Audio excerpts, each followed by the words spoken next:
collectors and action figure fans? It's the one and only Off the Bottom is coming at you with another video review. And on today's episode, we're going to be taking a look at the new Marvel Legends X-Men Age of Apocalypse Marvel's Wild Child. For the package, standard package from Marvel Legends with the open window fully showcases in the figure, as well as the back of what looks to be the back of Sugar Man. Come around to the side, you got a stylized image of Wild Child right there with Apocalypse in the back. Come around the opposite side, same thing. Come around to the back of the package, and it says enhanced regeneration and superhuman senses make Wild Child an excellent tracker. He's number 4 in this wave, which when you collect them all allow you to build Sugar Man. But for the packaging on this guy, that's about it. So without further ado, let's get him out here and see how cool he actually is.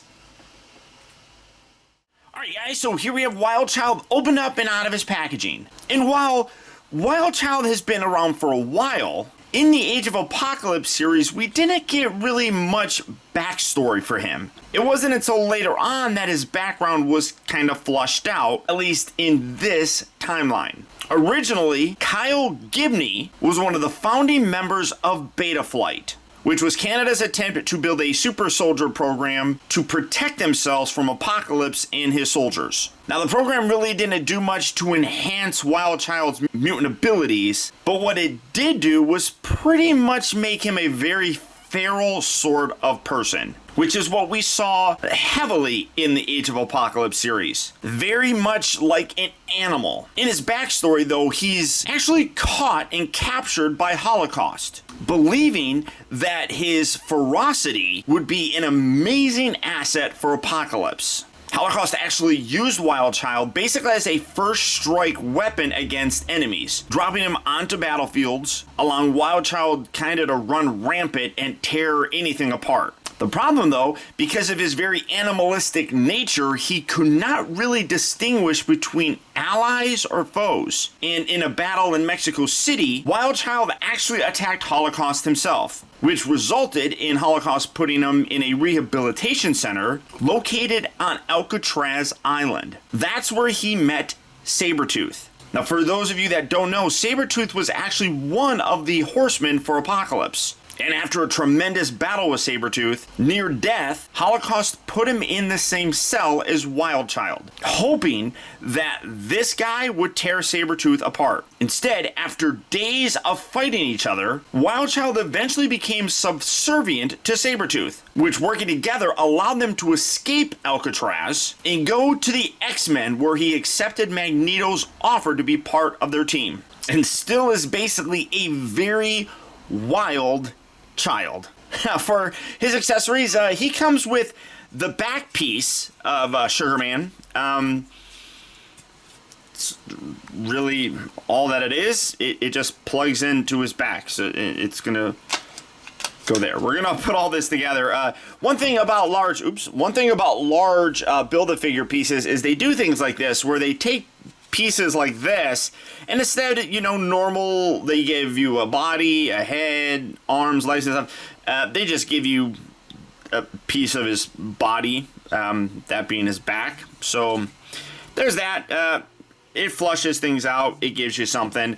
But he also does come with another accessory, that being this plastic chain. As I said, very much like a wild animal, Sabretooth would basically treat him as if he was a dog. And this was the chain that kind of always pull him around, or set him free if you wanted to. You can remove it. It's not permanently attached. You just kind of have to lift this and it wraps around them, so you can take that off if you want.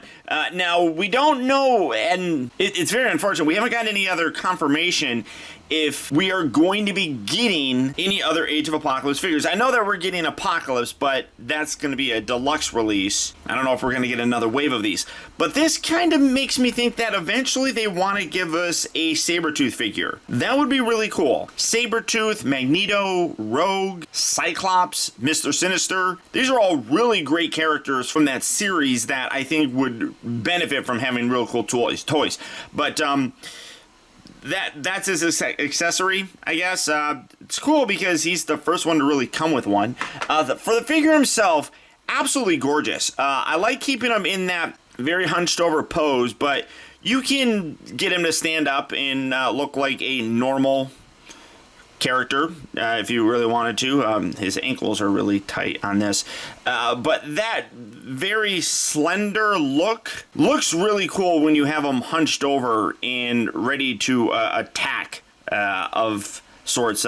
Great detail on the head sculpt. Let me come in and to take a closer look at him standing there. He is very lanky, and when you look at him, he does kind of look like Sabretooth, doesn't he? I mean, he has a very Sabretooth-ish sort of look. Head sculpt wise is fantastic. The hair looks good. You can see it's in a very flowing sort of pose, as if he's rushing into something. You can see he's got his open mouth with the fangs. You've got the pointed ears. The eyes are kind of glossy, where it's like is just a white paint on there. That's kind of cool to see. But gorgeous detail on there. Really very impressive. You can see that he's got his little, oh, you know what? I never even noticed this. Oh, that's how that goes.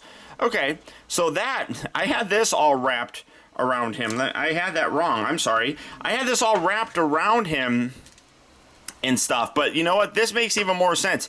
He actually has a little hook piece right here that this can attach to. You can see that it's got a little kind of separated part. You put that on there, and that, okay, now that's going to be like the harness.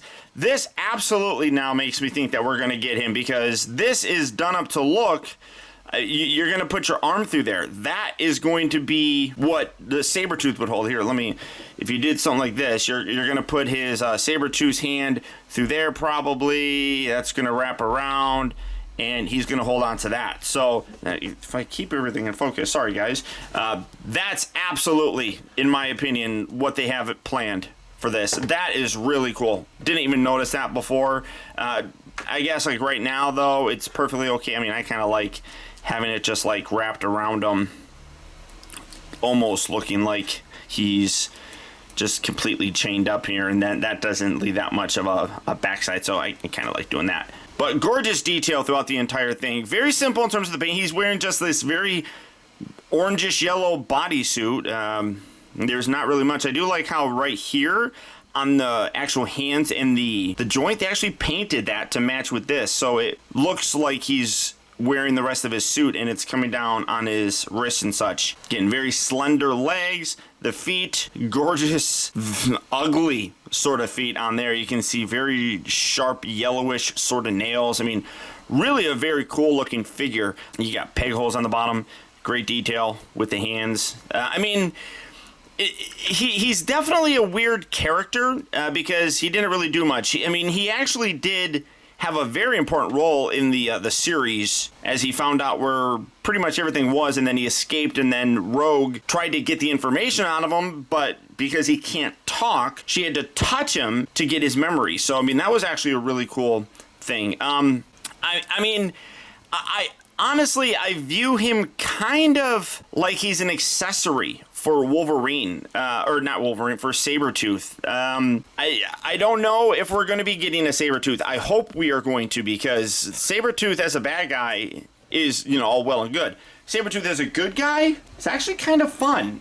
He turned out pretty darn neat in the Age of Apocalypse series, and was kind of like having two Wolverines. I mean, both of them are in the series, and both of them are kind of good guys. So, like I said, I do kind of view him as an accessory of sorts for Sabretooth. The two go hand in hand. But even if they don't come out with a Sabretooth, this is still a great standalone figure. They do a really great job of capturing the look of him in terms of both the body as well as that head sculpt. That's an amazing head sculpt. And of course, if you're collecting these, you need Sugar Man's back, so you gotta get this guy. So if you're a fan, I would absolutely recommend picking him up. He's a really well done figure. But all that being said, if he is a figure that you would like to add to your collection, he will be hitting various retail locations fairly soon. So if you're looking for him, good luck and happy hunting. Or as always, you can make it really easy on yourself and just get it from Big Bad Toy Store. For that, I'll put a link right down in the video description where you can go to BBTS and check out availability on this guy, as well as the rest of the wide range of Marvel Legend figures. But beyond that, guys, that's about it.